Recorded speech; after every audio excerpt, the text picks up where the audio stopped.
Welcome to a Magic the Gathering video. My name is November Lima, and Streets of New Capenna has had every single card previewed, meaning that we know what's going to come out in Standard in the next couple weeks, depending on when you watch this.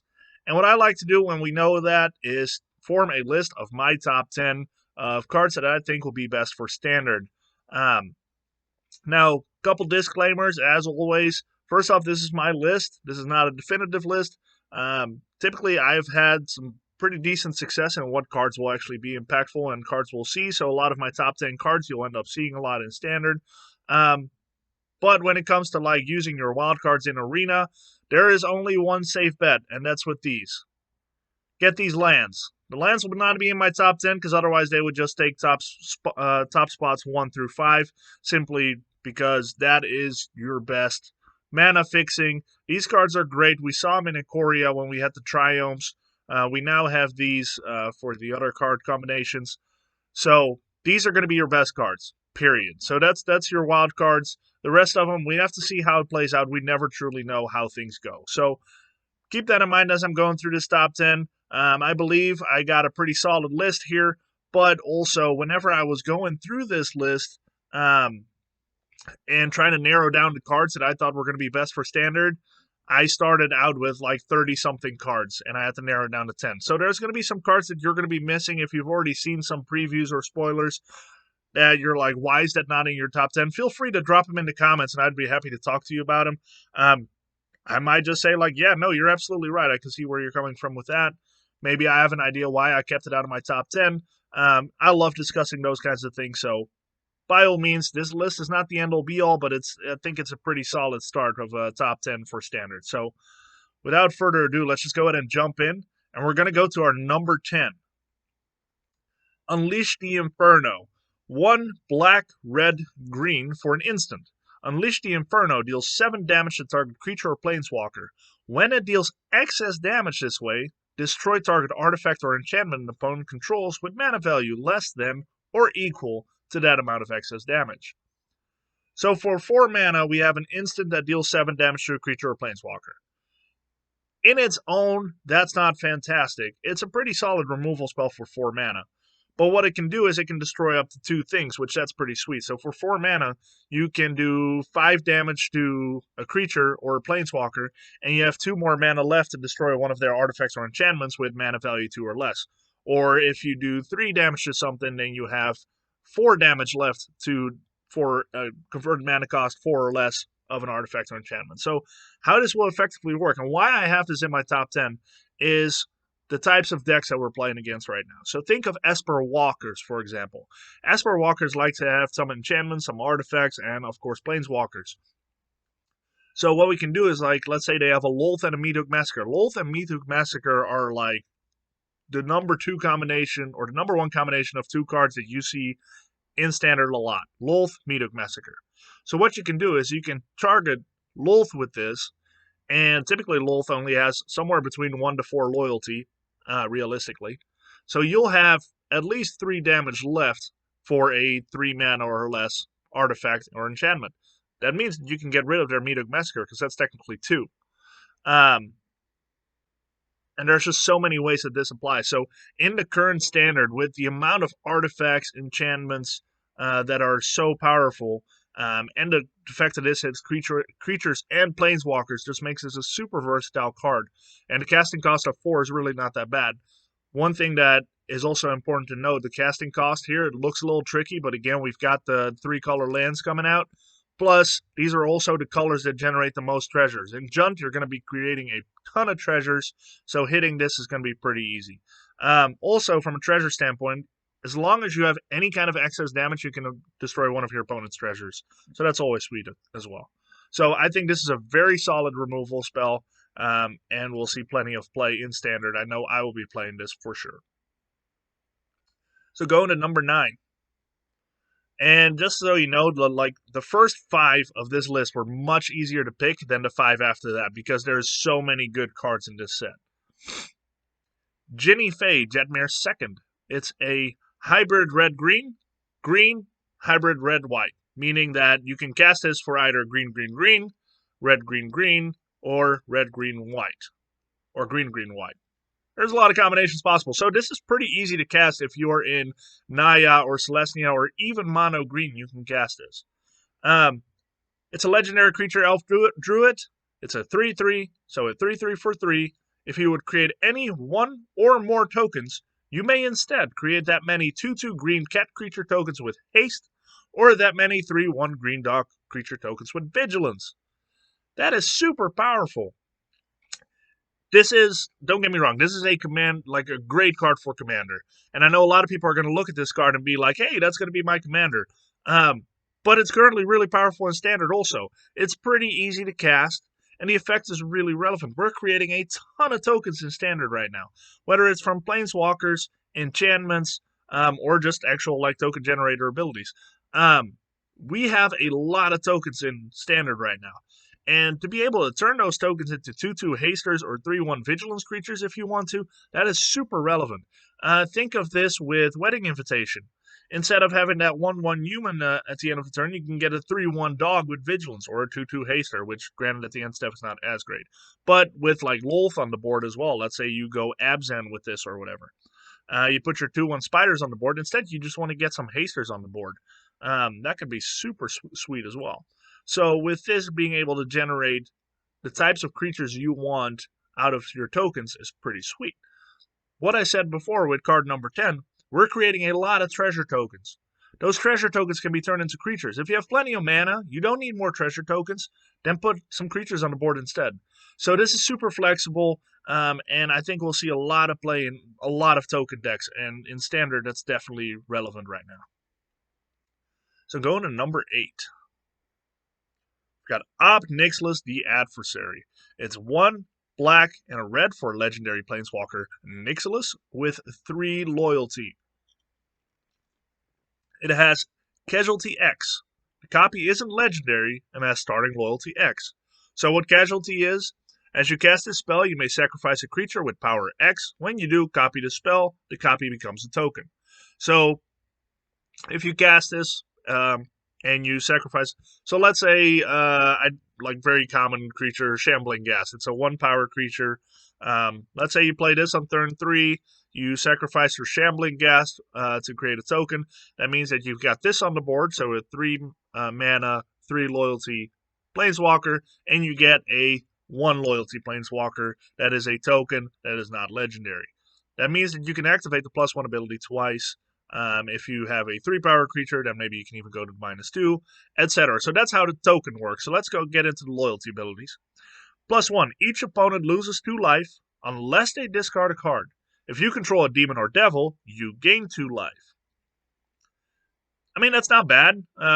Pinging your opponent for 2 unless they discard a card is pretty solid. It's not great by any means, but it's nothing but upside. And then if you have a demon or devil, you gain 2 life, which that goes to the -2 ability. Create a 1/1 red devil creature token with when this creature dies, it deals 1 damage to any target. So if you have one of those on the board and you do the +1 ability, you get 2 life. So if you have this and your copy, you can activate one of its -2 first, and then the +1 of the other one to gain 2 life. So there's some flexibility there. You can play with those two together. -7, target player draws 7 cards and loses 7 life. So that's where the life gain comes into play. That's why you might want to have a devil on the board when you do that +1 ability. So you kind of put your life total in less of a jeopardy when you go for that -7 ability if you get to it. Now, if you play this later in the game and you get a high-powered creature on the board, then maybe that high-powered creature is going to be power 7 or higher, maybe 7, 6, whatever. It's going to be a lot easier to get to that -7. With this original Planeswalker, it's going to be a lot harder to get to it because from 3 to 7, that is a long time. But the Casualty X, where starting loyalty is X, means that you can probably sacrifice a pretty powerful creature to get to that -7 ability. What makes this... I mean, this is a pretty average Planeswalker in its own. If there was no token involved that would be a copy of this but not legendary, it would be a pretty standard Planeswalker that probably wouldn't even see that much play. The copy is what makes it a little nuts, because right now it's very easy to make copies of it with Esika's Chariot. Esika's Chariot makes copies of any token that you have in play. So if you have this you have Asika's Chariot on turn 4, perhaps, or turn 5, whatever. You can start making copies of Ob Nixlas, the adversary's copy. That's pretty nuts. Having multiple Ob Nixlas, the adversaries, on the board is going to put a lot of pressure on your opponent. So, all in all, really interesting card design, and I think we're going to see this quite a bit, especially in that Jund setting where Asika's Chariot is making copies. So now we're at number 7. Gala Greeters. 1 and a green for a creature elf druid. That's a 1/1. It has Alliance. Whenever another creature enters the battlefield under your control, choose one that hasn't been chosen this turn. Put a +1/+1 counter on Gala Greeters. Create a tap treasure token. You gain 2 life. So this can happen up to 3 times in one turn, because you have to choose one that hasn't been chosen. That's incredibly flexible. So the tap treasure token is a bit of a bummer, because that means that you can't use it until the turn after. But that's still a pretty solid investment. So you have this on the board, you start putting a creature on the board, you start getting some treasure tokens for it. Every turn that you play a creature and you have this in field, you can create a treasure token if you need to. Or you can just grow Gala Greeters. If you have a token-heavy deck and you're playing a lot of creatures, you can make Gala Greeters pretty big. +1/+1 every turn, that's pretty solid. Or if you just need to gain some life, gaining 2 life is pretty solid. We've seen it with Prosperous Innkeeper. If we play some creatures, it's kind of nice to get that 1 or 2 life every turn. And that Prosperous Innkeeper only creates 1 treasure. Now it is upon casting, you can use it right away, so I don't think Prosperous Innkeeper is going to be completely irrelevant after this, but I think this is a lot more flexible, and thus we'll see a lot of play, if not more than Prosperous Innkeeper. I think this is a very cool card, very cool design. Slows the game down a little bit at first, but I think you're going to get a lot for it in return. As for number 6, Getaway Car. For 3 mana, artifact vehicle, it's a 4/3 with haste. Whenever Getaway Car attacks or blocks, return up to 1 target creature that crewed it this turn to its owner's hand. Crew 1. So this can literally be crewed by any creature. And that's going to be good enough. It's going to be a haster for 4/3. So a 3 mana 4/3 haster that crewed by 1 creature, that's already really solid.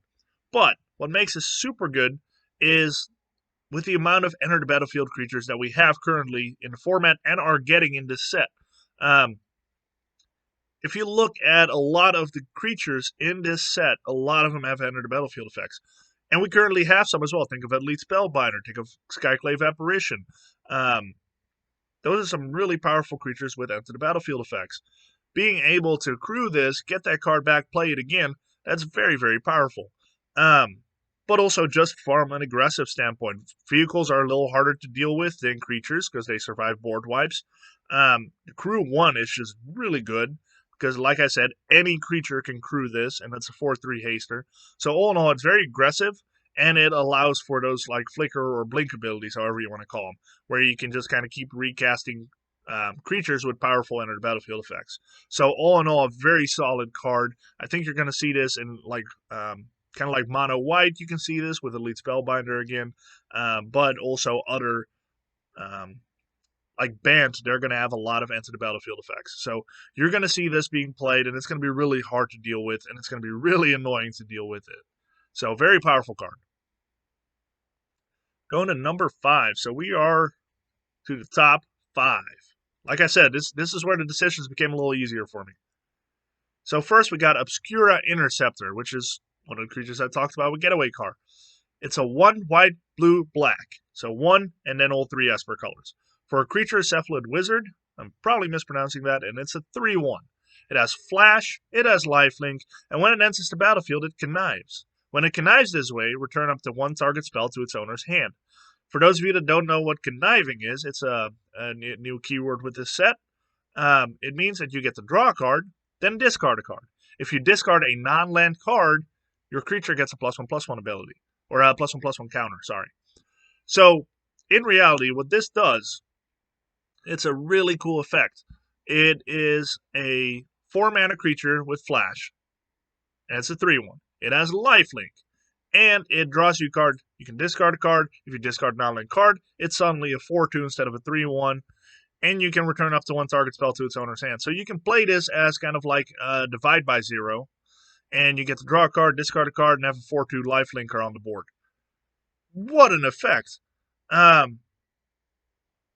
That's just so much value in one card. This reminds me a lot of, I can't remember what it's called. It was from Return to Ravnica, Mystic something. It was a 4-mana creature that countered a spell, and it was a 3/2, I believe. Now, this doesn't counter. It puts it back to hand, which is not as good as a counter, but it's still really powerful. We saw that with Divide by Zero. Divide by Zero just dominated Standard until it got nerfed/banned.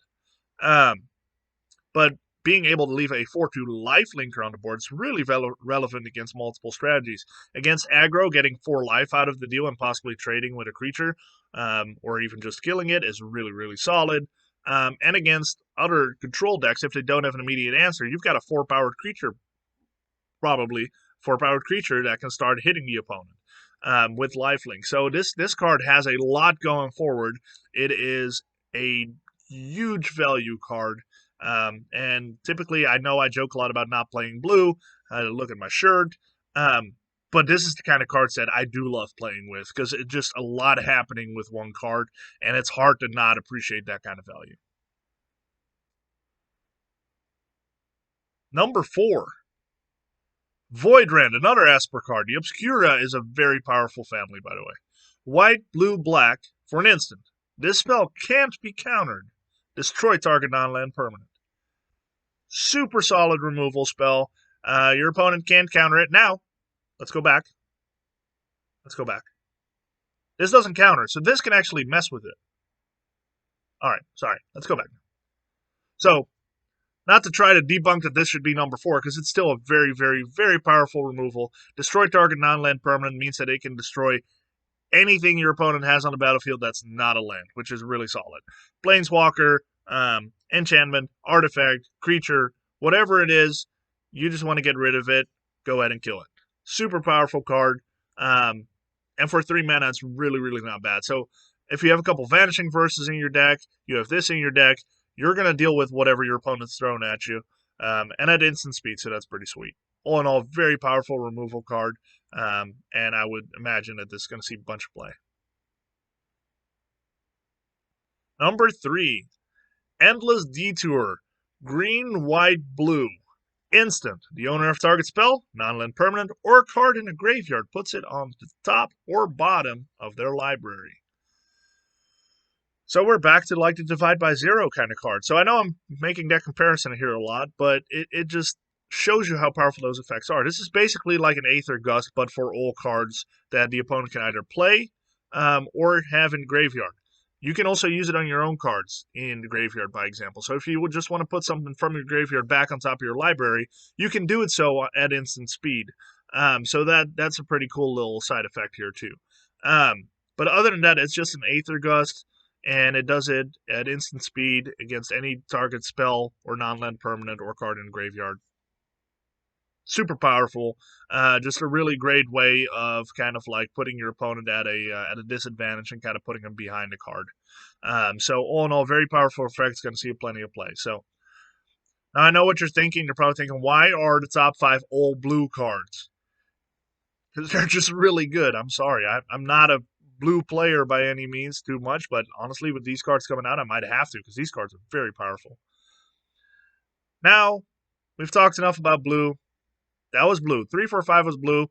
Spoiler alert, no more blue in the top 2 cards. Now, number 2 is gonna look a little greedy. Titan of Industry.